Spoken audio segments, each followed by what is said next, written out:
The side of the rectangle, आपको बता दी गई side of rectangle 80 centimetre and 18 centimetre. देखिए एक रेक्टेंगल शेप होता है जिसमें हम लोग जानते हैं कि आमने सामने की जो भी साइडें होती हैं वो इक्वल होती हैं, है ना। इसे ये दोनों साइड होंगी तो ये क्या होंगी, इक्वल होंगी, और ये दोनों साइड जो होंगी वो इक्वल्स होती हैं। यानी कहने का मतलब अगर ये 5 है तो ये भी 5 होगी, ये 4 है तो ये 4 होगी। इसी टाइप्स की हमें साइड दी गई 80 सेंटीमीटर, तो हम मान लेते हैं कि भाई 80 सेंटीमीटर ये है और 18 सेंटीमीटर आपकी ये साइड आपको दी गई है।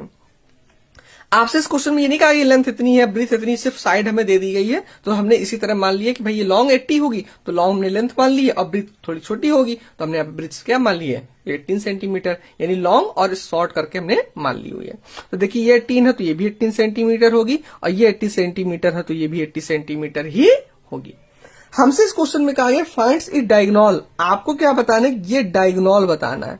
ध्यान रखिए ये जो साइडेस होती हैं इसको ही डायगोनल कहते हैं, और हमें इसमें यही कहा है कि ये जो डायगोनल साइड दी गई है आप हमें इसको बताइए कि ये कितनी है। तो इसी को आपको क्या करना है, फाइंड आउट करना है। तो मान सकते हैं ए बी, और ये आप सी और ये डी। तो इसका मतलब ये हुआ कि ए बी की जो वैल्यू है वो 80 सेंटीमीटर दी गई है। इसके बाद देखिए बीसी की वैल्यू, ये बीसी की वैल्यू दी गई 18 सेंटीमीटर दी गई है। फाइंड आउट क्या करना है आपको, एसी बताना है, एसी इक्वल टू व्हाट।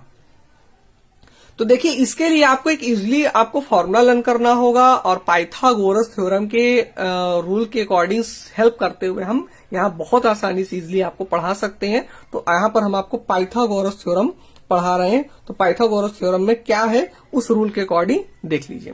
देखिए इसमें क्या करना होता है, ये आपका बेस कहते हैं इसके हम, ये हमारा परपेंडिकुलर हो जाता है और इसको हिपोटेनस कहते हैं। इसके लिए फॉर्मूला पाइथागोरस की फॉर्मूला ये हो जाता है कि hypotenuse square equal to perpendicular square plus base square. ठीक है, इस फॉर्मूले की हेल्प लेकर, इसको हम पाइथागोरस थ्योरम की हेल्प लेकर और इस फॉर्मूले की हेल्प लेकर हम सोल्यूशन आपको पढ़ा रहे हैं। तो फिर से ध्यान दीजिए, ये जो AC है इसको हम हिपोटेनस कहते हैं, और ये जो AB है इसको हम बेस कहते हैं, अब BC को परपेंडिकुलर कहेंगे। तो हम उसी की हेल्प लेकर यहाँ पर एक पाइथागोरस थ्योरम होती है, hypotenuse square equal to P square plus B square. तो हिपोटेनस क्या है तो इसको हम लिख सकते हैं AC स्क्वायर, परपेंडिकुलर स्क्वायर क्या है तो यहाँ पे हम लिख सकते हैं BC स्क्वायर, प्लस बेस क्या है आपका AB स्क्वायर, उसको हम लिख सकते हैं AB स्क्वायर। जो आपको वैल्यू दी गई उनको पुट करिए, सोल्यूशन करिए, दैट इज आंसर। देखिए कैसे करेंगे, BC का स्क्वायर, तो BC क्या दी गई 18 स्क्वायर, तो आप इसे 18 स्क्वायर लिख लो, प्लस AB स्क्वायर, AB आपको 80 स्क्वायर दिएगा तो आप इसे 80 स्क्वायर लिख लीजिए। ठीक है, अब हम सोल्यूशन करते हैं। ये AC स्क्वायर हमें मालूम नहीं है, यही हमें फाइंड आउट करना है, तो यहाँ पर आप AC स्क्वायर लिख लीजिए।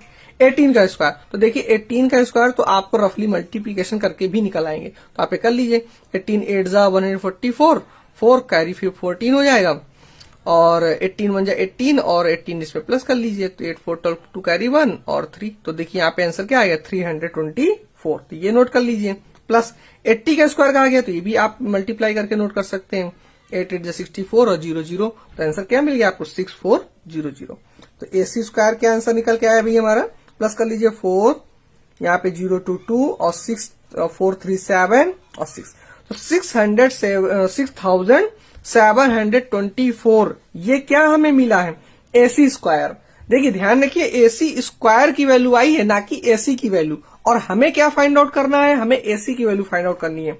तो हम क्या लिख सकते हैं AC स्क्वायर, तो स्क्वायर यहां जब हम हटाएंगे तो जो नंबर आपको दिया जाएगा उसमें अंडर रूट लग जाएगा। अब इसका मतलब है कि आपको 6724 का स्क्वायर रूट निकालना है, और जो वैल्यू आपकी आएगी वो होगी AC, that is a answer.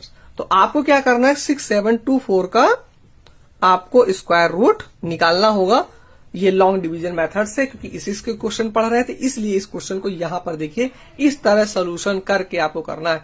Very most important है बच्चे, बहुत ध्यान रखें, पूरा वीडियो पढ़िए, देखिए, जिससे आपको पूरा क्वेश्चन समझ में आए कि क्या है, क्योंकि इस क्वेश्चन को एग्जामिनेशन में जरूर आते हैं, इसलिए जरूर से जरूर आप पढ़ लीजिए और ध्यान भी दीजिए। तो देखिए इस फॉर्मूले की हेल्प लेकर, और ये आपका एक रेक्टेंगल का शेप दिया गया है जिसमें देखिए बेस दिया गया था, परपेंडिकुलर दी, हमने वैल्यू लिख ली, स्क्वायर लिख लिया, उसका मल्टीप्लिकेशन कर दिया, प्लस कर दिया है। और यहाँ पर आपको ध्यान देने वाली बात है कि जब हम किसी भी पावर स्क्वायर लगी होती है तो उसको जब हम हटाते हैं तो सेकंड साइड आपका अंडर रूट में वैल्यू लग जाती है, और उसको आपको स्क्वायर रूट निकालना है। चलिए इस पर आप ध्यान दीजिए, स्क्वायर रूट कैसे निकालेंगे।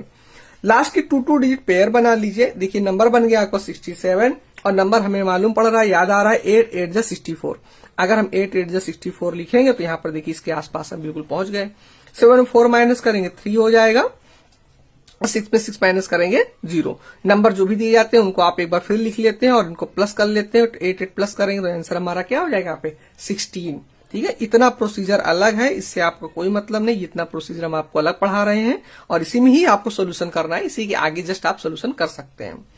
नंबर जो भी दिए गए आपको 24 लिख लेने हैं। अब हमें यहाँ पे ऐसा कोई टेबल ऐसा लिखिए कि जिसके लास्ट में हमें क्या मिल रहा हो 4। तो देखिए 2 मिल रहा है, 2 2 जा 4, 2 6 जा 12, 2 कैरी 1 और 2 1 जा 2 1 3। तो बिल्कुल मिल रहा है, आप यहाँ पे 2 लिख सकते हो। तो देखिए 2 2 जा 4 मल्टीप्लाई करिए, 2 2 जा 4, 2 6 जा 12, 2 कैरी 1, 2 1 जा 2 और 1 3। तो देखिए बिल्कुल क्या हो गया, कट हो गया। और जब तक कट करते हैं जब तक हमारा आंसर क्या ना आ जाए 0। तो क्वेश्चन हमें क्या मिला 82। That is a right answer और ये आपका कंप्लीटली आंसर हो गया। तो आई होप ये क्वेश्चंस आपको समझ में अब आ गए होंगे। बिल्कुल इसी तरह करना था, स्क्वायर रूट निकालने तो जो उसका क्वेश्चन आएगा दैट इज द आंसर। तो हमें जो एसी पूछा गया था कि इसका डायगोनल कितना है, तो डायगोनल 82 सेंटीमीटर, सॉरी यहाँ पे आपको सेंटीमीटर लिखना होगा। तो एसी आपकी क्या निकल कर आ गई 82 centimetre, that is a answer. तो आई होप ये क्वेश्चन समझ में आए होंगे आपको।